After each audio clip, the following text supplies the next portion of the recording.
नमस्कार। कोरोना के खिलाफ विश्वव्यापी जंग में भारत लगातार कड़े निदान अपना रहा है और व्यापक कदम उठा रहा है, जिसके काफी सकारात्मक परिणाम भी देखने को मिल रहे हैं, क्योंकि प्राथमिकता है जान बचाना और उसके साथ जहान भी। और उसी के तहत आज से कई राज्यों में लॉकडाउन में कुछ रियायतें मिलने जा रही है। सभी की जानकारी आपको देंगे, क्योंकि कोरोना का हराना है, मिलकर संकल्प उठाना है और रखनी है कोरोना पर नजर। मैं हूं रमा त्यागी। शुरुआत करते हैं फास्ट न्यूज के साथ। आज से कृषि, स्वास्थ्य और सार्वजनिक निर्माण जैसे कुछ जरूरी क्षेत्रों में लॉकडाउन से मिलेगी सशर्त छूट। राष्ट्रीय राजमार्गों में टोल टैक्स वसूली भी आज से शुरू। गृह मंत्रालय ने राज्यों को चेताया, केंद्र द्वारा दी गई सूची के अलावा अन्य क्षेत्रों में ना दे छूट।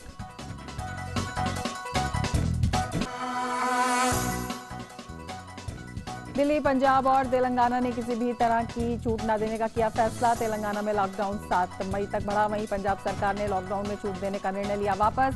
दिल्ली सरकार 27 अप्रैल को करेगी समीक्षा बैठक।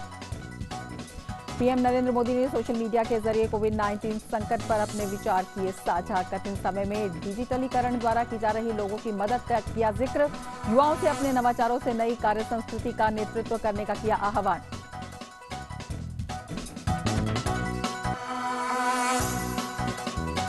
भारत ने अपने आंतरिक मामलों पर टिप्पणी करने पर पाकिस्तान के प्रधानमंत्री इमरान खान की आलोचना की। विदेश मंत्रालय ने कहा, कोविड-19 से जूझने में अपनी असफलता से ध्यान हटाने के लिए पाकिस्तान कर रहा है अनर्गल बयानबाजी।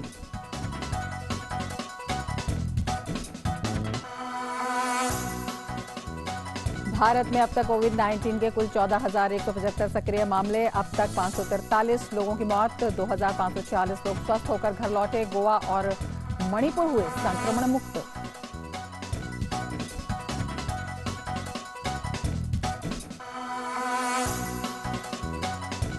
दुनिया भर में कोरोना वायरस के कहर से 24 लाख से भी अधिक लोग संक्रमित। 1,65,000 से ज्यादा लोगों की मौत। सबसे ज्यादा प्रभावित अमेरिका में मरने वालों का आंकड़ा 41,000 के पास।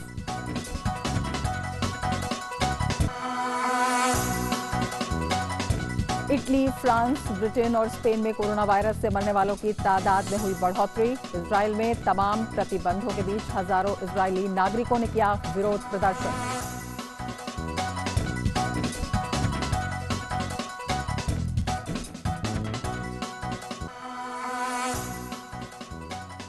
रमजान शुरू होने से पहले सऊदी अरब, यूएई सहित कई देशों और प्रमुख मुस्लिम धर्म गुरुओं ने घर पर ही नमाज अदा करने और सामूहिक कार्यक्रमों से दूर रहने की अपील के साथ जारी किए कड़े दिशा निर्देश।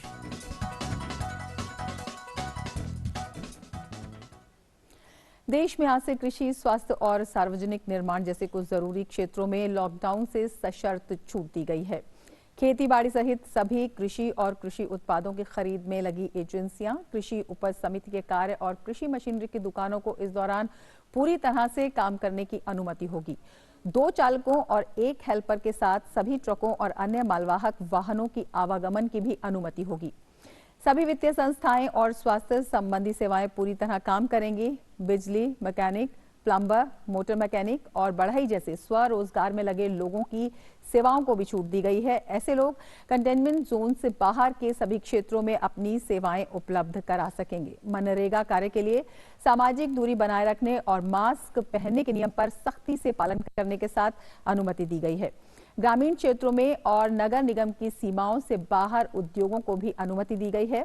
केंद्र सरकार उसके स्वास्थ्य और सहयोगी निकायों के साथ कार्यालय खुले रखेंगे और आज से अनुमति जो है वो आयुष समेत सभी तरह की स्वास्थ्य सुविधाएं उनको मिली है। ग्रामीण क्षेत्रों में संचालित होने वाले उद्योगों को मिली है। इसके अलावा कृषि उपज समिति के कार्य और कृषि मशीनरी की दुकानों पर इनको भी मिली है और अधिकतम 50% मजदूरों के साथ चाय, कॉफी और रबर जैसे पौधारोपण के कार्य ये किए जा सकेंगे। तो बेहद महत्वपूर्ण है ये कुछ क्षेत्र जिनमें अनुमति मिली है। इसके साथ ही पशुपालन, सामाजिक क्षेत्र और मनरेगा, इनमें भी अनुमति मिली है काम की। और बेहद महत्वपूर्ण ये गृह मंत्रालय के दिशा निर्देश, जिन पर कि कुछ क्षेत्र हैं जिनमें अनुमति मिली है, जिनमें सार्वजनिक उपयोग की सेवाएं भी शामिल हैं। मनरेगा का जो कामकाज है वो भी जो जोन परमिटेड है वहां पर इसकी अनुमति मिल गई है, तो बेहद महत्वपूर्ण इस दृष्टि से भी। इसके साथ ही सार्वजनिक उपयोग की सेवाएं हैं वो जारी रखी जा सकेंगी। राज्य के अंदर और बाहर सामानों की ढुलाई हो पाएगी। तो बेहद महत्वपूर्ण ये छूट है, ये रियायत है जो दी गई हैं। चुनिंदा वाणिज्यिक एवं निजी संस्थान खुलेंगे। 50% तक की क्षमता के साथ आईटी और आईटी आधारित सेवाएं ये भी जारी रहेंगी। इसके अलावा electrician, IT repairs, plumbers, motor mechanics और कारपेंटर्स आदि की सेवाएं भी जारी होंगी। आज से कुछ क्षेत्रों में सरकारी और निजी क्षेत्र के चुनिंदा उद्योग, औद्योगिक संस्थान ये खुलेंगे और इनमें सोशल डिस्टेंसिंग का पालन करते हुए अनुमति मिली है। निर्माण के चुनिंदा काम होंगे। मेडिकल, पशु चिकित्सा और अनिवार्य वस्तुओं की ढुलाई समेत आपातकालीन सेवाओं के लिए निजी वाहनों का संचालन होगा, लेकिन इसमें जो कड़े दिशा निर्देश हैं उनका पालन करना होगा। इसके अलावा छूट की श्रेणी वाले लोगों को वर्क स्थल पर जाने की अनुमति भी मिलेगी, लेकिन बार बार कुछ कड़े दिशा निर्देशों के साथ सामाजिक दूरी को बनाए रखते हुए कुछ क्षेत्रों में आज से अनुमति मिली है। गृह मंत्रालय ने कुछ ऐसे राज्यों और केंद्र शासित प्रदेशों को लिखित में सूचित किया है जो अपने मुताबिक जरूरी वस्तुओं और राहत प्रक्रियाओं की सूची तैयार कर रहे थे कि वे समग्र संशोधित दिशा निर्देशों से अलग ना जाएं। गृह मंत्रालय ने ये साफ किया है। गृह मंत्रालय ने पत्र में राज्यों और केंद्र शासित प्रदेशों से संशोधित समग्र दिशा निर्देशों का पालन सुनिश्चित करने को कहा है। गृह मंत्रालय ने संबंधित अधिकारियों को लॉकडाउन की प्रक्रिया का बगैर किसी ढील के सख्ती से पालन करने का निर्देश दिया है। केंद्र ने कहा है कि आपदा प्रबंधन एक्ट 2005 के तहत इसकी अनुमति नहीं है। केंद्र ने इस मामले में सुप्रीम कोर्ट के विचारों का भी जिक्र किया है। केंद्रीय गृह मंत्रालय ने बंद के दौरान अतिरिक्त ढील देने के लिए केरल सरकार की आलोचना की है। गृह मंत्रालय ने कहा है कि रेस्टोरेंट, किताबों की दुकानें खोलने की मंजूरी देने का केरल सरकार का निर्णय बंद के नियमों का उल्लंघन करता है। तो राज्यों और केंद्र शासित प्रदेशों को पत्र लिखा है और सूचित किया है केंद्र ने कि जो निर्धारित दिशा निर्देश हैं उनका पालन किया जाए, उससे अलग ना जाया जाए। हमारे साथ हमारे संवाददाता सुधाकर दास इस वक्त जुड़े हुए हैं। सुधाकर, आज से कुछ राज्यों में, कुछ क्षेत्रों में रियायत मिली है, लेकिन केंद्र सरकार ने ये साफ कर दिया है कि जो कड़े दिशा निर्देश दिए गए हैं उनका कड़ाई से पालन किया जाए और इसे बियॉन्ड जो राज्य हैं वो ना जाएं। क्या जानकारी आपके पास है? जी बिल्कुल, बहुत महत्वपूर्ण है रमा। और इस वक्त गृह मंत्रालय की तरफ से 3 खबरें आ रही हैं। एक तो जो आपने जानकारी दी, तमाम राज्यों को ये चिट्ठी लिखी गई है, क्योंकि सिर्फ केरल की बात नहीं है, कुछ और राज्य भी थे जहां से ये बात सामने आ रही थी कि जो 15 और 16 अप्रैल को जो गाइडलाइंस जारी किए गए थे उसके अतिरिक्त कई और क्षेत्रों में वो छूट दे रहे हैं। उसको लेकर पत्र लिखा कि सुप्रीम कोर्ट ने भी ये कहा है कि जो केंद्र की तरफ से जो गाइडलाइंस जारी किए जाए उसका एक तरह से लेटर और स्पिरिट में पालन होना चाहिए। तो राज्य ये सख्ती से इसको इंश्योर करें कि जो कंसोलिडेटेड एक संपूर्ण जो रिवाइज गाइडलाइन है, खासतौर से 15 और 16 अप्रैल को जो जारी किया गया है उसका सख्ती से पालन किया जाए। केरल का मामला खासतौर से इसलिए भी महत्वपूर्ण हो जाता है कि केरल ने जो कई ऐसे क्षेत्र, चाहे वो नाई हो या बसों में यात्रा की बात हो, रेस्टोरेंट हो, बुक स्टोर्स हो, इस तरह के जो स्कूटर या बाइक पे जो पीछे वाला यात्री बैठ सकता है, इस तरह के कई चीजें जो रिवाइज गाइडलाइंस में नहीं थी उसकी भी अनुमति दी थी। तो उसको लेकर गृह मंत्रालय ने आपत्ति दर्ज कराई है, सुप्रीम कोर्ट के निर्देशों का हवाला दिया, साथ साथ ये कहा है कि जल्द से जल्द केरल सरकार को ये गाइडलाइंस वापस लेने चाहिए, रेक्टिफाई करना चाहिए अपने गाइडलाइन। लेकिन उसके साथ ही रमा एक और बड़ी और महत्वपूर्ण खबर आ रही है। गृह मंत्रालय ने 8 टीमें बनाई है, इंटर मिनिस्टीरियल सेंट्रल टीम्स बनाई है। ये काफी महत्वपूर्ण है क्योंकि लॉकडाउन की जो पूरी गाइडलाइंस है उसका एक तरह से कई जगह वायलेंस नजर आ रहा है, एक तरह से वायलेशन हो रहा है। उसकी जो प्रतिबंध जो लगाया गया है उसका खुले तौर पर उल्लंघन नजर आ रहा है। और इसकी वजह से न सिर्फ कई इलाकों में अलग तरह की स्थिति बनी है, बल्कि एक तरह से आम लोगों के लिए भी कोविड महामारी की स्थिति में वो बड़ा खतरनाक स्थिति बनती जा रही है। और इसके चलते हमने देखा कि कई जगहों पर हेल्थ केयर प्रोफेशनल्स के ऊपर हमले हुए हैं। यहाँ तक कि इस तरह की स्थिति है कि उल्लंघन की वजह से आम तरह से ट्रैफिक चल रहा है, गाड़ियां चल रही हैं, सोशल डिस्टेंसिंग नॉर्म्स का उल्लंघन हो रहा है और खास तौर से कई मुख्य शहरों का भी नाम गृह मंत्रालय की तरफ से लिया गया है। मैं उन शहरों के भी नाम बताना चाहूंगा। मध्य प्रदेश का इंदौर, महाराष्ट्र में मुंबई और पुणे, इसके अलावा राजस्थान में जयपुर, पश्चिम बंगाल की अगर बात की जाए तो कोलकाता, हावड़ा, मेदिनीपुर ईस्ट, 24 परगना जो उत्तरी 24 परगना है, दार्जिलिंग, कलिम्पोंग, जलपाईगुड़ी, ये ऐसे इलाके हैं जहां लगातार जो लॉकडाउन मेजर्स हैं उनका उल्लंघन हो रहा है या फिर हेल्थ केयर प्रोफेशनल्स के ऊपर हमला हो रहा है। तो इसको लेकर यहाँ लॉकडाउन पूरी तरीके से प्रभावी तरीके से सुप्रीम कोर्ट के दिशा निर्देशों के मुताबिक काम हो, इसकी वजह से ये 8 टीमें बनाई हैं केंद्र ने, जो अंतर मंत्रालयी टीम होगी और ये ऑन स्पॉट एक तरह से असेसमेंट करेगी, इन शहरों में जाके देखेगी। स्टेट अथॉरिटी को अगर जरूरत पड़ी तो इसके बारे में डायरेक्शंस भी देगी डिजास्टर मैनेजमेंट एक्ट के तहत। और ये एक तरह से जो एक लार्जर पब्लिक इंटरेस्ट है, जो लोगों की भलाई है, उसको ध्यान में रखते हुए ये फैसला लिया गया है।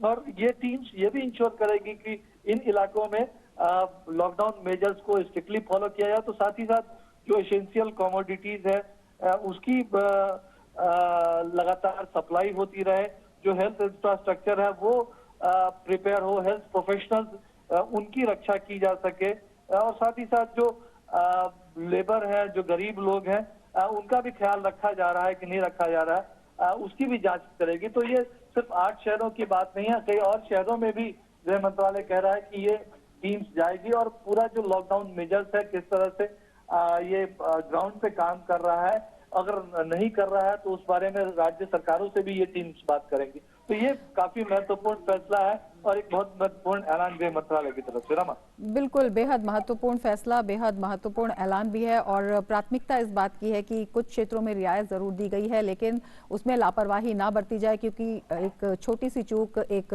बड़े आंकड़े को जन्म दे सकती है।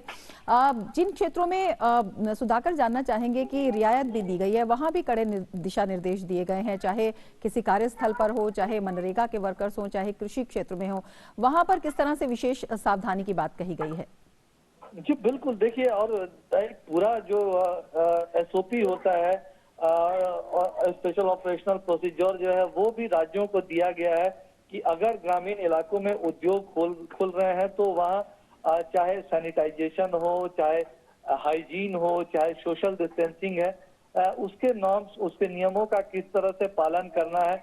अगर कामगारों को लाना ले जाना है तो उसके लिए किस तरह से पूरी व्यवस्था करनी है, सोशल डिस्टेंसिंग के नॉर्म्स को सख्ती से किस तरह से फॉलो करना।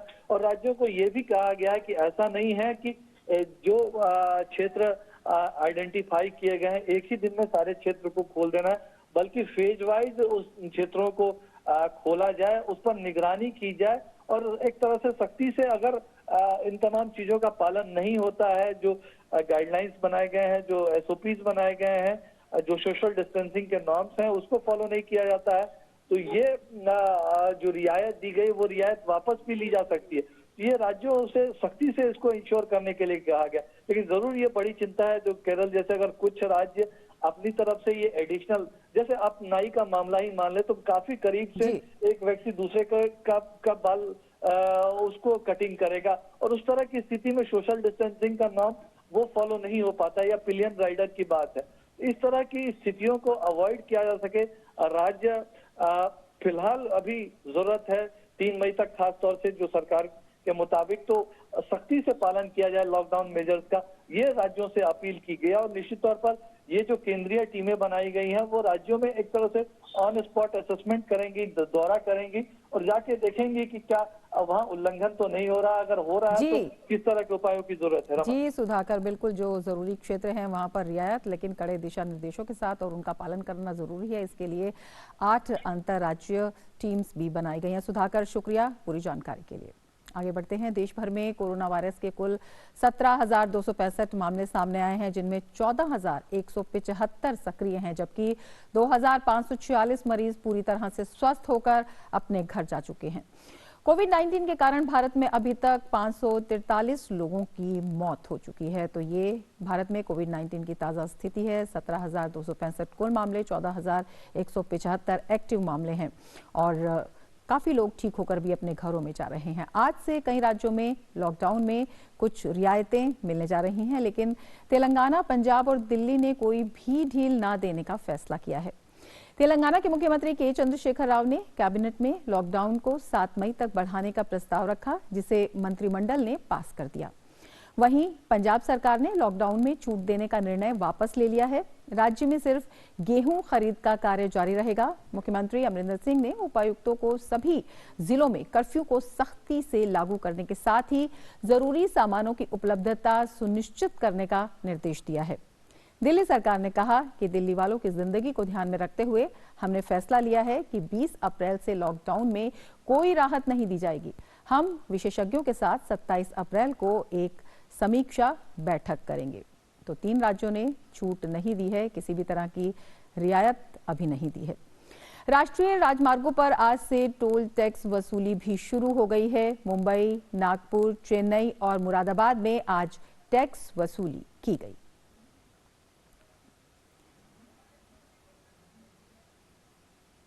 तो विभिन्न राष्ट्रीय राजमार्गों पर टैक्स वसूली आज से शुरू हो गई है और ये तस्वीरें आप देख रहे हैं मुंबई और चेन्नई की, जहां पर टोल टैक्स वसूली शुरू हो चुकी है और ये दृश्य आप वहीं के देख रहे हैं।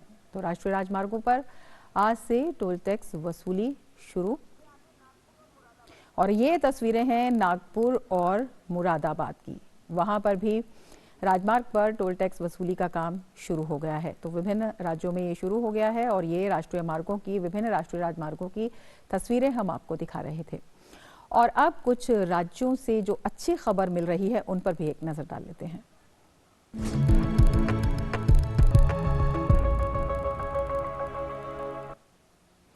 देश में कोरोना महामारी के मरीजों की बढ़ती संख्या के बीच सबसे अच्छी खबर गोवा से आ रही है, जहां कोरोना वायरस के अब एक भी पुष्ट मामले की सूचना नहीं है। गोवा के मुख्यमंत्री प्रमोद सावंत ने कहा, गोवा में कोरोना से संक्रमित अंतिम मरीज की रिपोर्ट जांच के बाद नेगेटिव आई है। गोवा में 3 अप्रैल के बाद कोई भी नया पॉजिटिव मामला सामने नहीं आया है। तो गोवा से ये एक बेहद अच्छी खबर। 3 अप्रैल के बाद से वहां कोई पॉजिटिव मामला नहीं है। इसी तरह मणिपुर कोरोना संक्रमण से पूरी तरह मुक्त हो गया है। इस बात का ऐलान कल राज्य के मुख्यमंत्री एन बीरेन सिंह ने किया। राज्य में कोविड-19 से संक्रमित 2 मरीज पाए गए थे। संक्रमित दूसरे मरीज की जांच भी नेगेटिव आई है। पहले मरीज के ठीक हो जाने के बाद उसे 12 अप्रैल को छुट्टी दे दी गई थी। दूसरे मरीज की जांच रिपोर्ट भी नेगेटिव पाई गई। मुख्यमंत्री ने राष्ट्रव्यापी लॉकडाउन के बीच लोगों को आवश्यक वस्तुएं मिलने में आ रही दिक्कतों को दूर करने और घरों तक सामान पहुंचाने के लिए आपूर्ति प्रबंधन नियंत्रण कक्ष बनाया है। इस नियंत्रण कक्ष में सरकारी अधिकारियों के अलावा वाणिज्य मंडल के अधिकारी भी तैनात किए गए हैं। तो गोवा और मणिपुर से बेहद अच्छी खबर। और अब बात करते हैं कोरोना के खिलाफ ग्राउंड जीरो स्थिति की।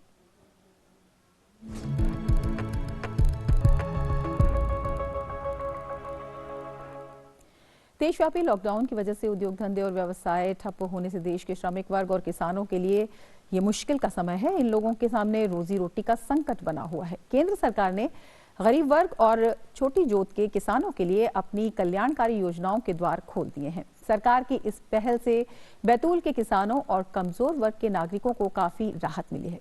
देखिए हमारी ये रिपोर्ट।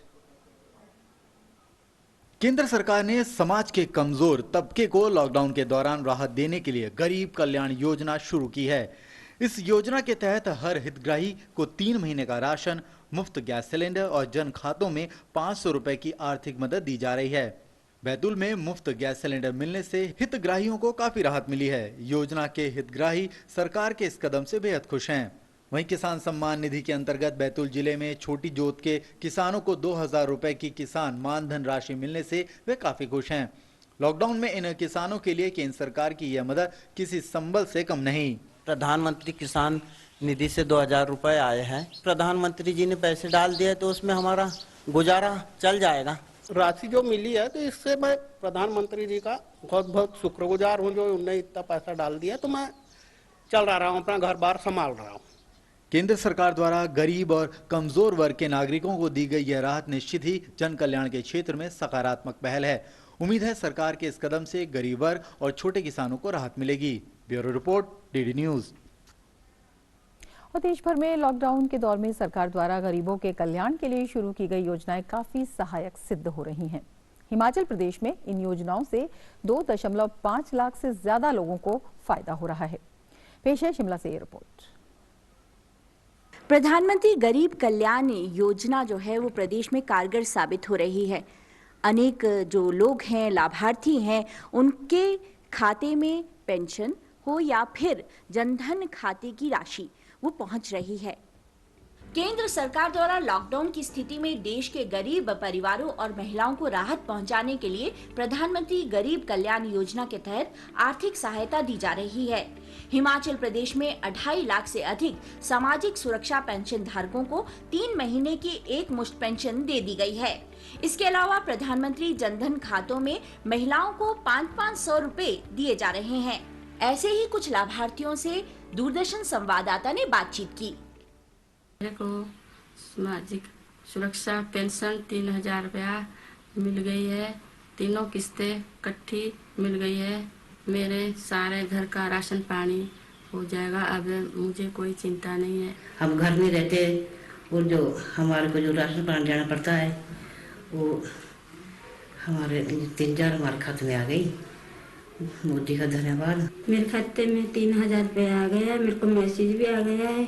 वो मेरे बहुत काम आ रही है राशन के लिए। प्रधानमंत्री जन धन योजना के तहत पैसा डाला था वो हमें मिल गया है। प्रधानमंत्री श्री नरेंद्र मोदी जी ने हमारे लिए जो किसान समृद्धि योजना और जन धन योजना के तहत जो हमें पैसे डाले हैं, हम उनका तहे दिल से आभार व्यक्त करते हैं। प्रधानमंत्री योजना के तहत जो 2000 रुपया किस्त मिलती है वो हमारी किस्त आ चुकी है। किस्त के लिए हम मोदी जी का तहे दिल से स्वागत करते हैं। हिमाचल प्रदेश एक ऐसा प्रदेश है जहां पर सरकारी योजनाओं का लाभ लाभार्थी को जरूर मिलता है।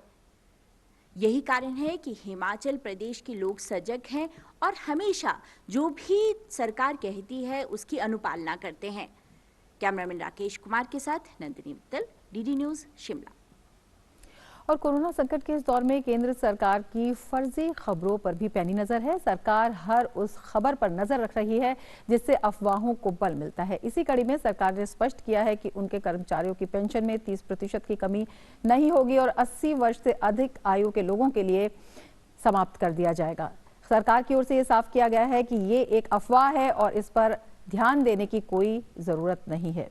तो इस तरह की फेक न्यूज पर ध्यान ना दें और जो ऑथेंटिक सोर्स हैं उन पर ही विश्वास करें। और अब देखते हैं दुनिया भर में कोरोना का हाल।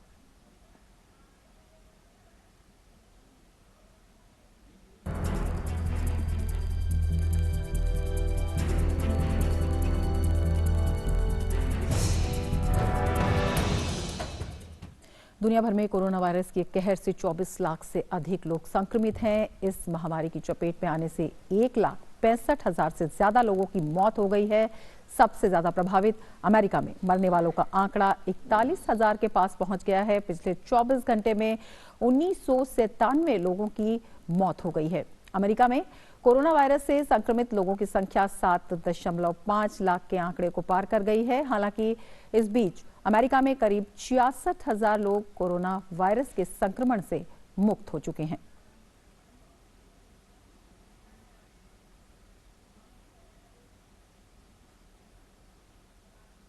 और संयुक्त अरब अमीरात फतवा काउंसिल ने कोविड-19 के साए में इस साल शुरू होने जा रहे रमजान के रोजों पर 5 फतवे जारी किए हैं। काउंसिल ने कहा है कि जो लोग स्वस्थ हैं उनके लिए रोजा करना अनिवार्य है, लेकिन वायरस के लक्षण दिखाई देने पर डॉक्टर यदि कहते हैं कि रोजा रखने से हालत खराब हो सकती है तो कोविड-19 के मरीज को उपवास करने की जरूरत नहीं है।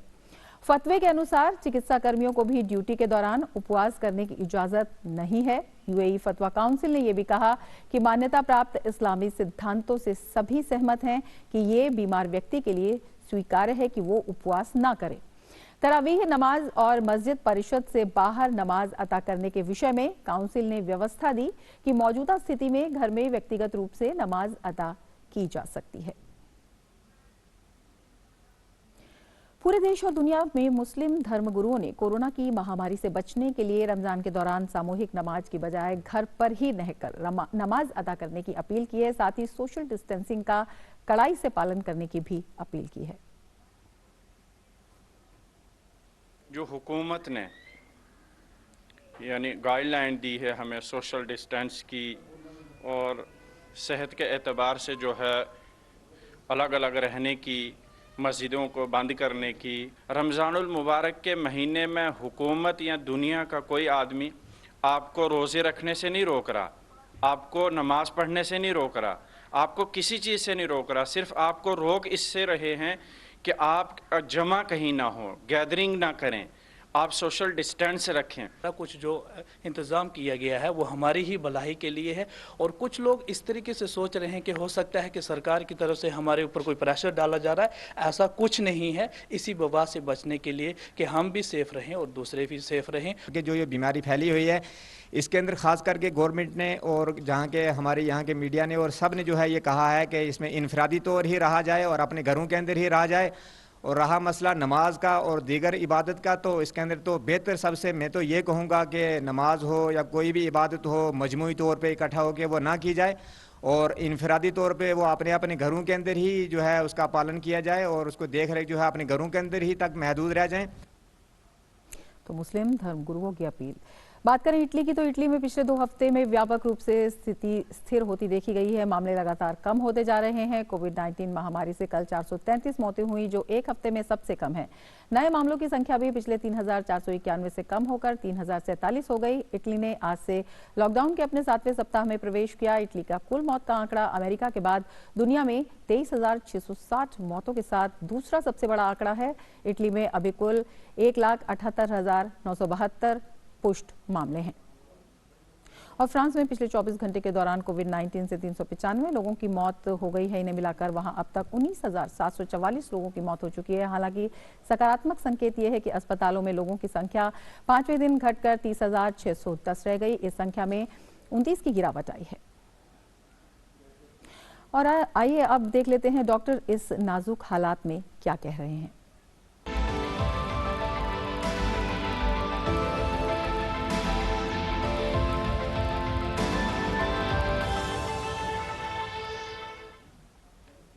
एम्स ऋषिकेश के निदेशक डॉक्टर रविकांत ने कहा है कि कोरोना वायरस का खतरा पूरी तरह खत्म होने में 2-3 साल लगेंगे। उन्होंने कहा कि बुजुर्गों को कोरोना वायरस से संक्रमित होने से बचाने की जरूरत है। डॉक्टर रविकांत ने कहा कि कम से कम 1 साल तक शारीरिक दूरी और अन्य नियमों जैसे स्वास्थ्य और स्वच्छता पर विशेष ध्यान का पालन करना होगा।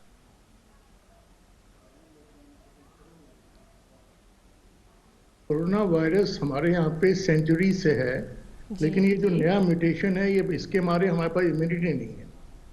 इनका नॉर्मल कोर्स क्या होता है कि 2 से 3 साल लग जाते हैं इनको जाने में। और जो कॉक इंस्टीट्यूट ऑफ बर्लिन है जर्मनी का, उनकी फोरकास्टिंग ये कि मिनिमम 2 साल लगेंगे। We have to live with it. अब इसको देखते हुए हमें क्या करना होगा कि जब पीक चली जाएगी इसका मतलब नहीं कि वायरस गायब हो गया। दिल B reinfection, there'll be certain population infection all the time.